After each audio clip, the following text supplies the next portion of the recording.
سلام البنات ومرحبا بكم في فيديو جديد. ان شاء الله يا ربي تكونوا بخير. نرحب بالمشتركات اللي دخلوا معايا جدد، نقول لكم يا اهلا وسهلا ومرحبا بكم. مشتركاتي القدم ثاني نرحب بهم كالعاده، نقول لكم راكم منورين القناه، داركم وانا ضيفه عندكم. اليوم جيت نشارك معكم هذه الطلبيه تاع العرس، الله يبارك.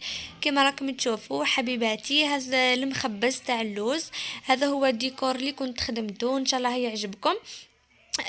الديكور يا البنات على حسب الطلب، كل واحد وش يحب. اليوم خدمت هذا يعني بهذا الديكور تاع الوردات وتاع الريشه كما راكم تشوفوا.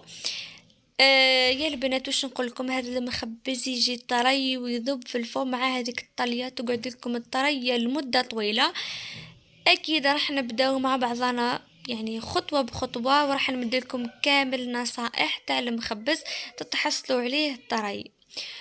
سنة كلش يا البنات، مام حتى الطلية تاعو تجيكم هايلة. هنايا اول حاجة اللي كنت يعني بديت بيها في هذه الطلبية اني شريت اللوز. يا البنات 230 حبة، رايحين نحتاجو 3 كيلو ونص تاع اللوز. هنايا هذه المرحلة اللي بديت بها الأولى، أني نرحي كامل هذا اللوز كما راكم تشوفوا يا البنات.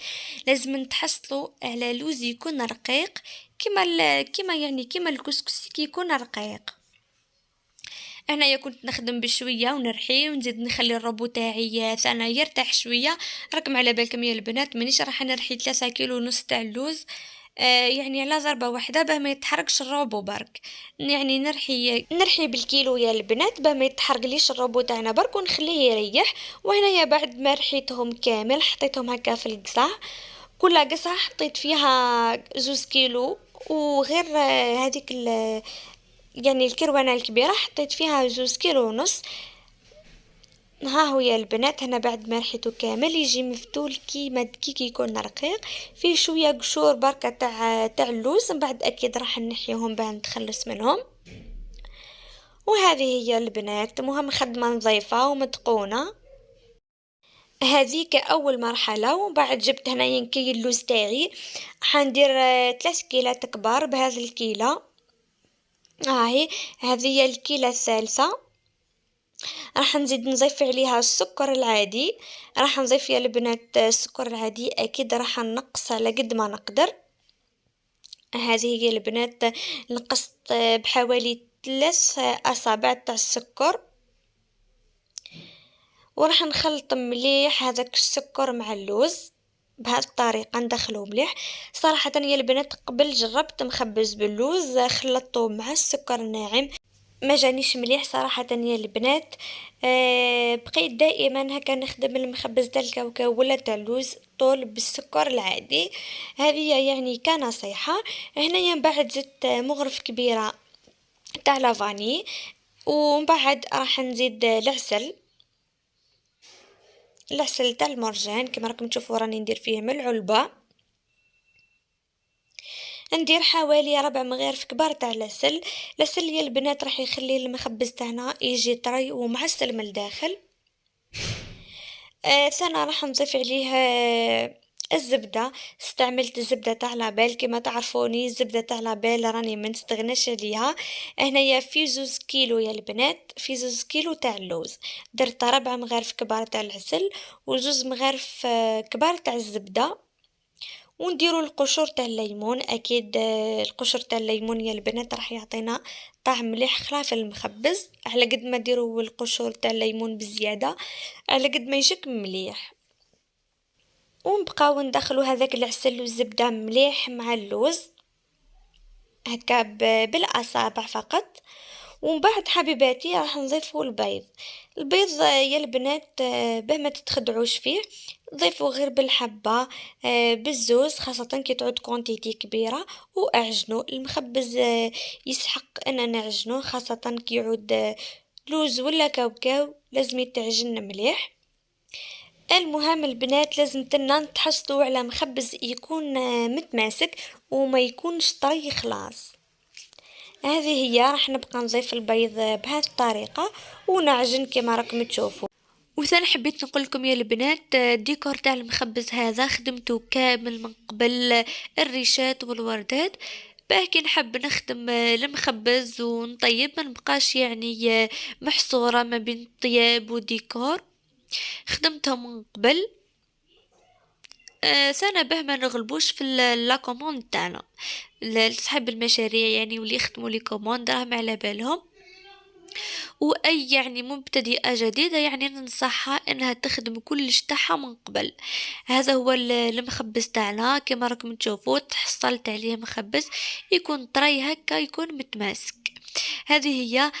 حطيتهم كما راكم تشوفوا في البابي فيلم. ها هم نخليهم يباتوا ليلة كاملة في الثلاجة. لازم يا البنات تخلوهم يباتوا في الثلاجة، والغدوة الصباح كي تنوضوا باه تبداو تخدموا بيهم. هذه هي حبيباتي، انايا بعد ما باتوا ليلة كاملة في الثلاجة، نص الصباح خليتهم واحد نص ساعة وبديت نخدم بيهم. بديت هنايا نحلهم في البابي فيلم هذاك، نرش على طاولة العمل شوية تاع الفارينة، ونبدا نحل فيهم بالحلال ونطبعوا بأي طابع تحبوه نتوما، الكاري، الكار، الرو، نتوما واش تحبوا. اما اذا كانت طلبية تبعوا الزبونة تاعكم هي واش تحب. انا هنايا درتهم على شكل قلب، ودرت هذه الساشي زعما باه تساعدني شوي في الخدمة. ومن بعد صراحة قلقتني نحيتها. نخليه شوية يا البنات تكون عالية، نسحقوا الكعبة تاع المخبز تاعنا تكون عالية شوي. من بعد جبت هذه الساشيات تاعي زعما وندير فوق منها هكا الطابع باه تجيني بومبي. مي صراحة يا البنات عادي، بانت لي عادي خلاص، يعني كي استعملتها كي ما استعملتهاش. ونطبعوا المخبز. من بعد راح نفيني هكا في الحواشي وكلش نعدلو مليح باه نحطو يطيب. ها هما كيما راكم تشوفوا فيهم. هذاك القشور تاع الليمون يا البنات راهو يبان من بعيد. تكون الكعبة تاعنا عالية بهذه الطريقة كيما راكم تشوفوا فيها، ونحطهم في سنيوات. نحطوهم يطيبوا على درجة 150 درجة. البنات برك السني تاعنا نكونوا درنا فيه البابي كويسون باه ما يلصقوناش الكعبة تاعنا تاع المخبز. آه ها وين كيما راكم تشوفوا فيه، يعني نطبع ونحط. صراحة انا كنت فرشت كامل سنية تواعي بالبابي كويسون وعدلتهم. هنايا طبعتهم كامل، طبعت 230 حبة وطيبتها فرد خطرة بهم يعني باه نعس المخبز تاعي، يعني نعسو على شعرة مش نحط ويطيب ونبدا نطبع قادرة ننسى وكلش. مي خليتهم انا طبعتهم كامل بهم بعد طيبتهم على ضربة واحدة.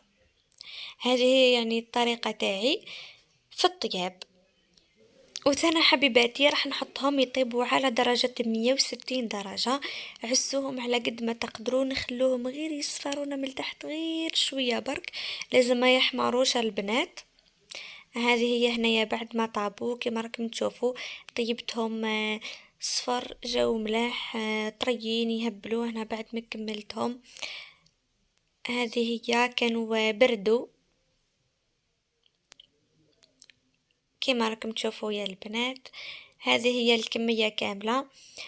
حسيتهم صراحة كامل. النار كانت قليلة.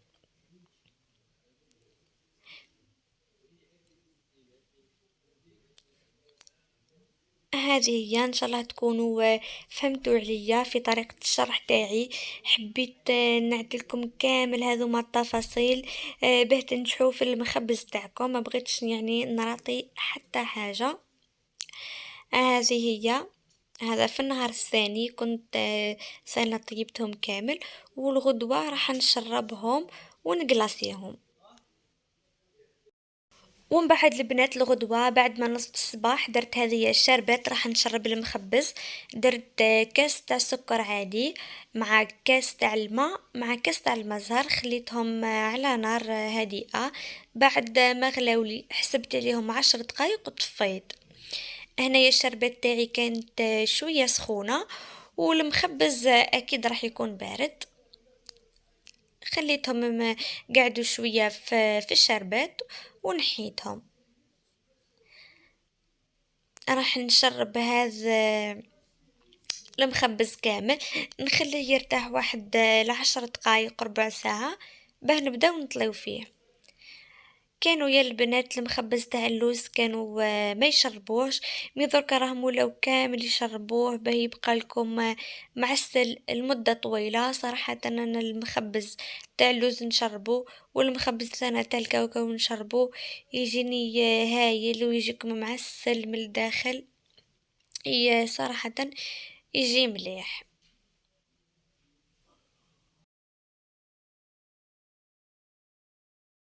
وذرك البنات بعد ما ارتاح لي المخبز تاعي شويه نيجي ننظف فيه من هنا هكا بالسرفيطه، نحيلو هذيك كامل الشربات اللي من تحت، نعدلو باه ما يبقى ليش من بعد من تحت بهذيك الشربات ويبقى لي ملبس.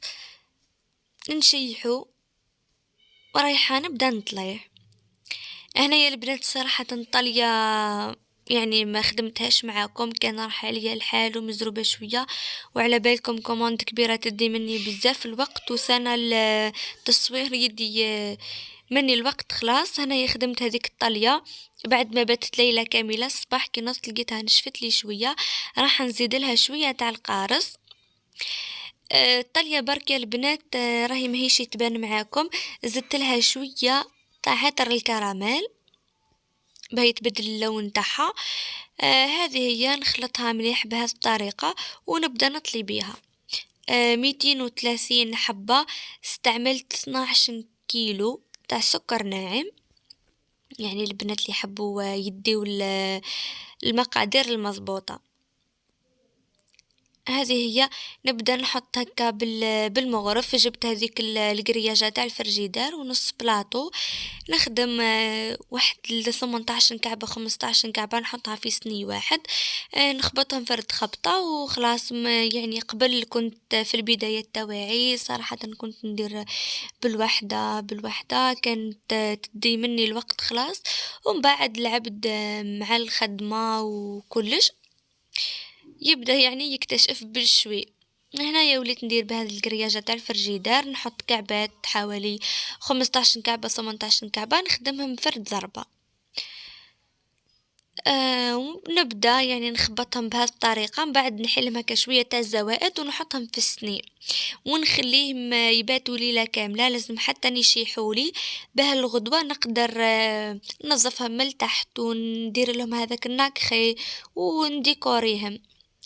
هذه هي. هنا نبدأ يعني نجبد فيهم بالموس ونحطهم في هذاك البلاطو الكبير. صراحة حطيتهم في البلاطوات جوز بلاطوات كبار وهذوك الصغار. راكم تعرفوا يا البنات كي تعود عنا كونتيتي كبيرة تدي منا بزاف تاع السنية. ها هم وين جات الطلية تاعنا يعني ما شاء الله خفيفة ولامعة على الكيف. هذه هي. ان شاء الله يا البنات برك تكونوا فهمتوا عليا ويكون الشرح تاعي مليح، واي حاجه برك اكتبوها لي لتحت في لي كومونتير ان شاء الله راح نجاوبها عليكم. وبالنسبه للطليه يا البنات كنت استعملت بول تاع الحليب، هذوك لي بول يا البنات اللي يكونوا كبار، بول تاع حليب مع بول تاع مزهر وبول تاع زيت يكون نقصت منه 2 أصابع. خلطهم مليح ومن بعد بديت نسير في السكر ونضيف.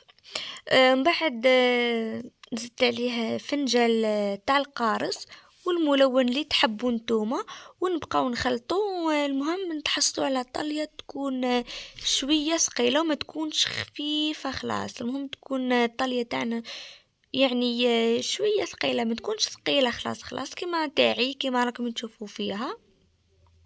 هذه هي من الأحسن أنكم تخدموها ليلة من قبل. الغدوة كي تشوفوها هكا بدات يعني شدت روحها شوية تزيدولها شوية تاع الزيت، أي شوية تاع القارص.